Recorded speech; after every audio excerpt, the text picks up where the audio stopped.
When does a joke become a dad joke? When it decides to go to the grocery store for milk and cigarettes and never comes home.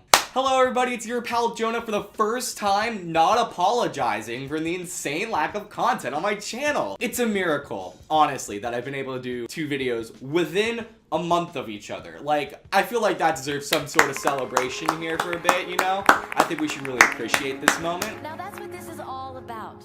Removing harassment from gaming. If you couldn't guess by now, today we are discussing the controversial topic of dark humor as part of my new Real Talk series, where I discuss topics I have zero expertise or experience on as if I know everything. Let's get started! Dark humor is a lot like food. Not everybody gets it, and those who do get it dangle it in front of people who don't get it, and the people who don't get it tend to hate the people who do for it. Now, while people are split on the issue of suicide and Holocaust jokes, I personally believe that dark humor does have a place and an important purpose that often goes misunderstood. On the flip side, dark humor should definitely be used with a fair amount of caution. First off, let's talk about why dark humor is important, why it should be accepted in many cases. It has to do with the way a lot of people use humor in comedy. A lot of people, myself included, view humor through the idiom of laughter is the best medicine. They use humor as a form of healing and a coping mechanism. Making jokes about a dark topic makes that topic less dark for them. I like to call this the ridiculous effect in reference to the Harry Potter franchise. In Harry Potter, there are these creatures called boggarts,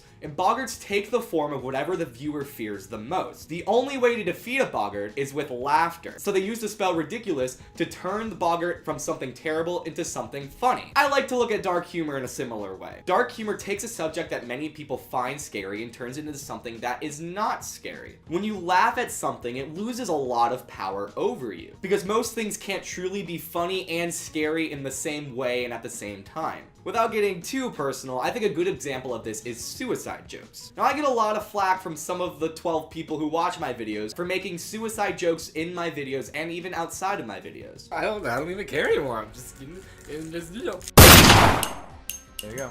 He's gone. However, I make these jokes because suicide and depression is a real and present danger in my life, both directly and indirectly. I find depression and suicide terrifying, which is why I joke about it. Because for me, joking and laughing about it, while insensitive, makes it less scary to me. When you make something ridiculous, it turns it into something that is so beyond the realm of reality that it ends up being funny, and therefore less scary. You see this in a lot of movies as well, like in Kill Bill or in Kingsman. In Kill Bill and Kingsman, there are these 2 huge massacre scenes. Now, obviously, murder and violence and massacre is not funny, but in the films, it's so over-the-top violent and over-the-top gory that it goes so far beyond the realm of being realistic that it just becomes hilarious because of how over-the-top and ridiculous it is. It turns it into a caricature of itself. You see a similar string of thought with a lot of stand-up comedians who make self-deprecating jokes. When a comic makes a joke about their physical appearance, height,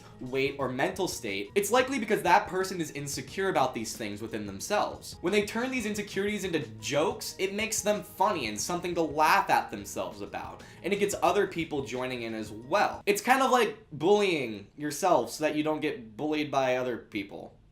I think the same logic can be applied to dark humor. Now, another less noble reason for dark humor is shock value. While I don't think this is like the height of comedy, I think it's important to talk about because I personally find shock value a lot of times to be hilarious because I'm a terrible human being. A lot of times shock value is a surefire way to get somebody to laugh, because most people will actually laugh at something when they feel uncomfortable. So when you say a joke like, what's worse than finding a worm in your apple? 9/11.